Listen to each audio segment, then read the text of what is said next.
première question, quelles sont les informations dont vous disposez à cette heure? En fait, on a été contacté par des guides qui sont sur la montagne, sur le Manaslu ce matin, juste après l'accident.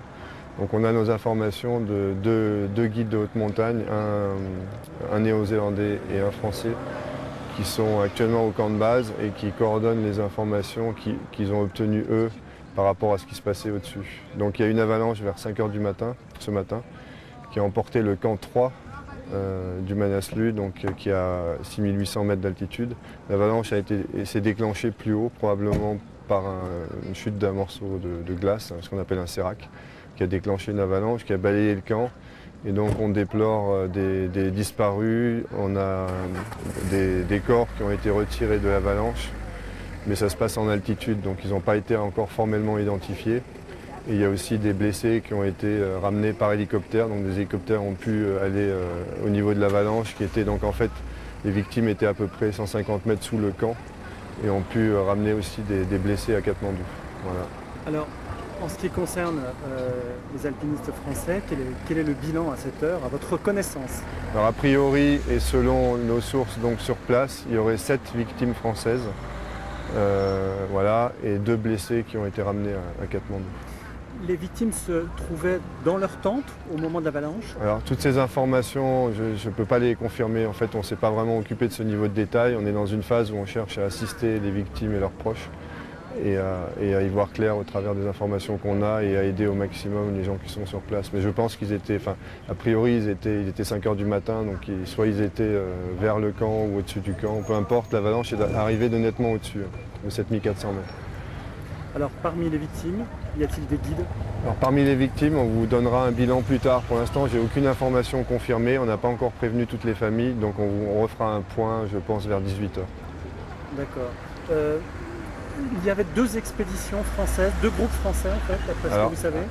Il y a de nombreuses expéditions, dont a priori 3 françaises, et d'après ce que j'ai compris, 2 des expéditions françaises sont concernées par cette avalanche, et donc cette victime, a priori, il y aurait 4 décédés qui ont été, donc des corps qui ont été retrouvés et 3 qui sont disparus. D'accord. Voilà.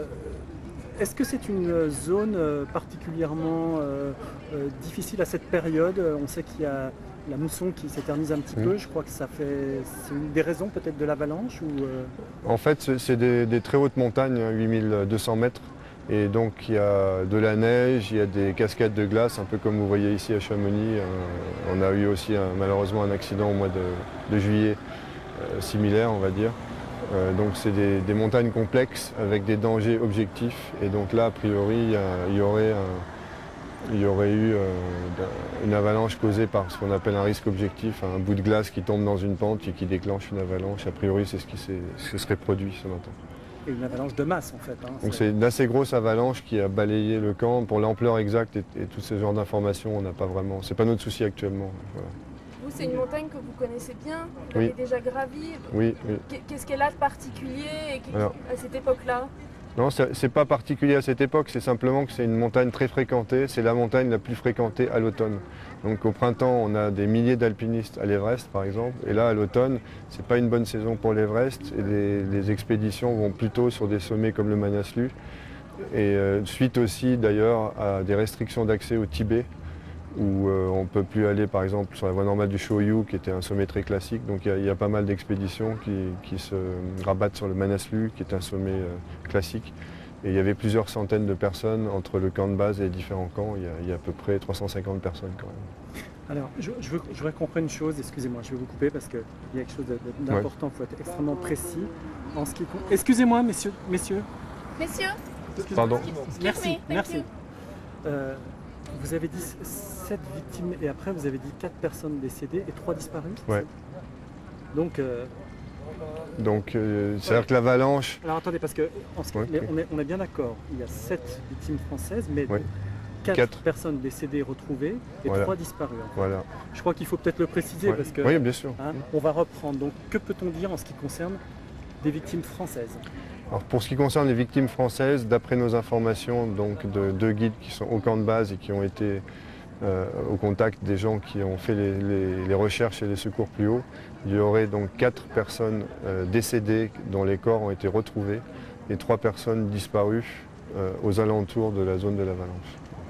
Mais pour lesquelles il y a très peu d'espoir de survie, parce que sinon ils les auraient retrouvés. Et donc là, avant demain matin, rien ne sera possible, puisque ça c'est la météo, enfin, le temps s'est couvert, et les recherches reprendront demain si la météo le permet demain matin.